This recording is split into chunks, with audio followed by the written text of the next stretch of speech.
Hey everyone, what's up? It's Scott the Frozen Gamer. All that snow I talked about in the last video that I was all excited about, well, it's gone. Womp womp. So today I'm going to be showing you another game from my shelf and how to play and why it's still in my collection with a quick review. And today's game is actually not from my shelf, it's from my wall. No, it's not Crokinole, it is boom! Carrooka. That was very jazz hands of me. Very Pippin. Woo! Let's bring it down to the table. So this is a Carrooka board. It looks like a Crokinole board in its shape. It's got pockets like a Carrom board. And the discs look like the balls in Snooker. And it actually has the same rules as Snooker for the most part. Now, as an American like me, I had no idea the rules of Snooker. I remember watching it at like 3 a.m. on ESPN2 some nights when it's randomly on, and that it looked pretty, but I had no idea how to play the actual game.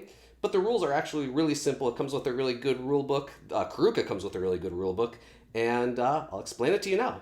So this is our white disc, is our cue ball from pool. The colorful discs around the outside circle here are discs that are worth more points. 2 for yellow, 3 for green, 4 for brown, 5 for blue, 6 for pink, 7 for black, our most point-worthy disc in the game. The red ones are all worth 1. This circle on the inner part is our break line, and then the outer side circle is just like a margin line, so if you're up against the wall, you can kind of just move your disc out as long as it's touching the line. So to start the game, you can start it anywhere on the break line, and you just have to flick it. You can flick it like really hard, you can push flick it, as long as your fingers are behind and you're flicking. So it goes something like this, and I'm trying to, object is here to try to hit a red disc into the pocket.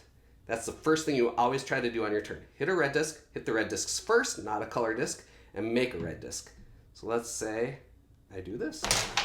Now I missed. I did not get any red discs in, so now it would be my opponent's turn.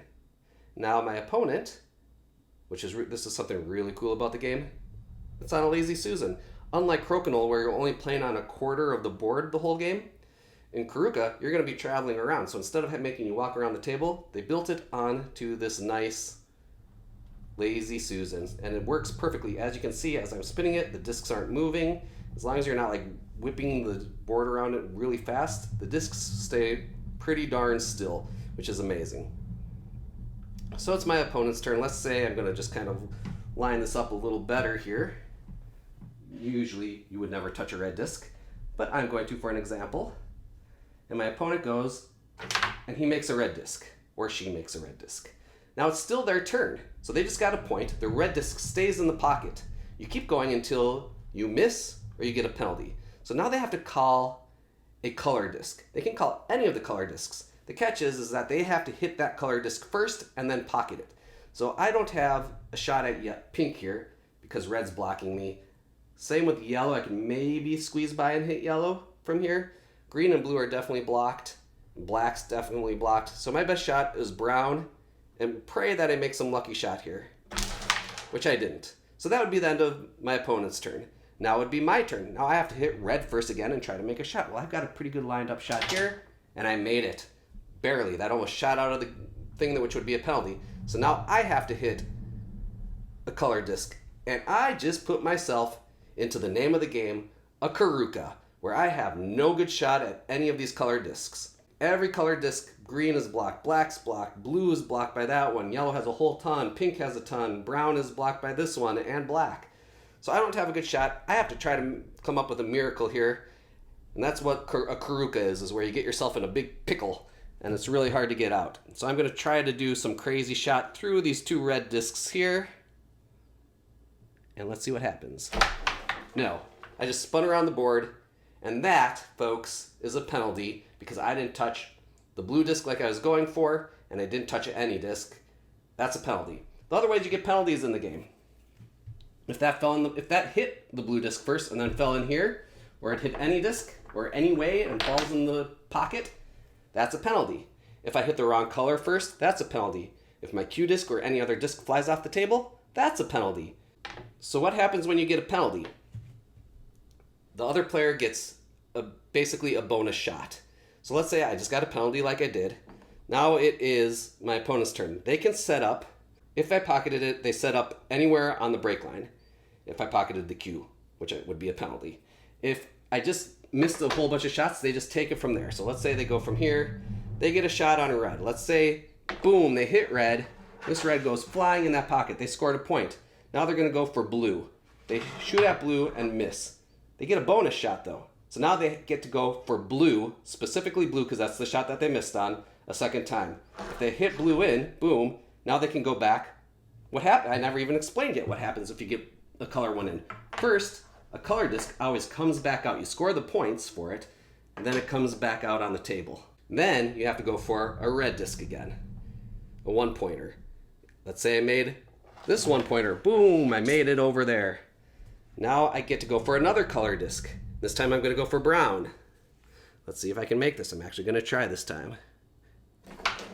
I missed. It'd be the next person's turn. They'd be going for red again. And you just start that pattern over until every single red is pocketed. Once you pocket every red, then it moves on to the second stage of the game. So let's get rid of all these red ones. Okay, so now we're on the second stage of the game here. So I just potted the last red on the table. So now I can go for any color I want because I just potted the last red. I go for brown, I miss. Now it's the next player's turn. Now they have to go from lowest to highest. Everyone does. So we have to hit yellow's worth 2 points. We have to hit yellow first. They missed. So now it's my turn. Now I have to go for yellow. That would have been a penalty because I just missed completely. Let's say I made yellow though. Now I have to go for the next lowest, no matter where I am. That would be green. We go for green. And now yellow stays potted as well because we're in the final part of the game where we're just going for these colors. The reds are all potted. So I go for green, then the opponent goes for green. Eventually we're going to get through every disc, and the last disc to be potted in the game is the black disc. Once the black disc is potted, the game is over. Whoever has the most points wins. I think I covered almost every single rule in the game. There's one other rule if you need to take like the green disc out, but there's another disc partially on it. You go to the highest available space that's completely open. So here it would be black is completely open, so I'd put the green up there instead of on its own color. Otherwise, you always put the color discs back on its own color. So let's head back and I'll tell you my review and why this game is on my wall. So what do I think of Carrooka? Why is it in my collection still? So I saw this game on BGG and someone's geek list like 2 years ago or so. And I looked at it and further researched it. I went to the Carrooka website and I was like, this game looks really cool. It looks a lot of fun, except it's expensive because it's handmade, like a Crokinole board is. It's handmade and it's from England. So not only is it expensive, the shipping's expensive out back to the United States. If you're in Europe, it might be a lot less shipping than it did to get back home to me. But I saved up for it and I'm glad I did because this game gets more play than most of the expensive Kickstarters that I back. I play this all the time. I play it with my son, who's 6. I play it with his friends. We play in teams of 4. Not teams of 4, teams of 2 against each other, a total of 4 people. And we'll play that way. And then I'll just play one-on-one a lot with my son as well. He loves the game. He absolutely loves the game. And I'll get back to that in a minute because I think this game, if you own Crokinole, you can own Carrooka too. I own both. They complement each other really well, not only as a game, but kind of as artwork on your wall. They kind of complement that really well, even though mine are on 2 different spots in the basement. I have them both up as wall art. Now, Crokinole is a little bit more, I think all games are art, but Crokinole, when it's on a wall, actually looks like wall art. This one has the name of Carrooka on it, so maybe not as art-like, physical art-like, but it still looks nice on the wall. My version is the plain wood version. The traditional version of Carrooka is like this spring green color, like almost the color of my shirt here, instead of the wood color for the base. But you get an option of either one.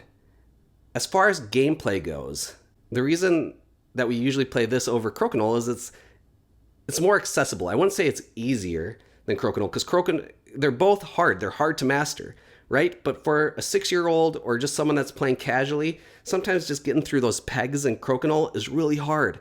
This game The hard part is getting blocked and in those Carrookas like I showed you in an example, and finding the angles off of a curved board. Like when we play pool, billiards, or anything like that, we kind of can use our geometry skills, our geometry skills, and kind of figure out at least close to where the ball is going to bank to. And this one is really hard, at least for me, to figure out where the disc is going to bounce off of a curved angle. So that's really difficult. But overall, it's more accessible. It's you can make mistakes in this game, and it's more forgiving. It's not just hitting a peg and having your disc fly back to you, and that's your turn. This one, you can kind of mess up sometimes and make these like crazy amazing shots just kind of out of the blue where it was kind of random. There's really cool shots where you can shoot the cue ball or the cue disc all the way around the outs. It's called a Carroo in the game. You shoot the cue disc all the way around the border of the game board, and it will knock in a piece that's also on the border of the game board and will slide it right in. Sometimes your cue disc will follow it in and then get a penalty, but sometimes you just make these huge shots that are like halfway around the game board, and the game board's rather large. I like flicking games. If you like dexterity games and you have some money to play around with, I just highly recommend Carrooka. Again, it's just more accessible than Crokinole is to play. It's just easier to get to the table than Crokinole is. I like both games a lot, but this one gets played way the heck more. I think maybe since I've gotten Carrooka, we've played Crokinole one time. It's mostly just art on my wall. It looks beautiful. The discs are beautiful. Anytime one of my son's friends comes over and they come down to the basement, they're like, "What is that?" Or my son's like, "Oh, it's a game." And he'll come run upstairs and get me, and we'll play a game of Carrooka and show them how it is, and everyone has a blast playing it. Adults have a blast playing it too. It's not just the kids. I really enjoy the game just as much as Crokinole. There are a couple options when you get a Carrooka board.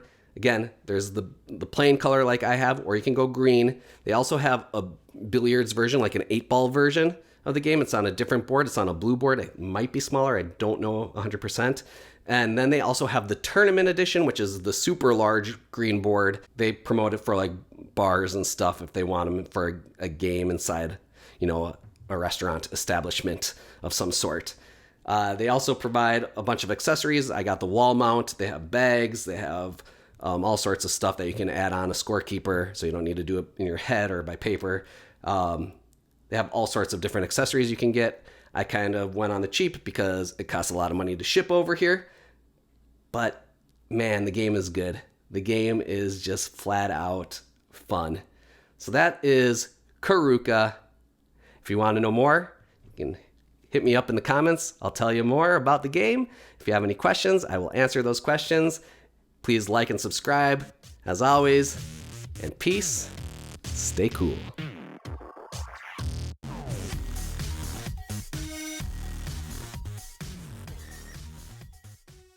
Working harder.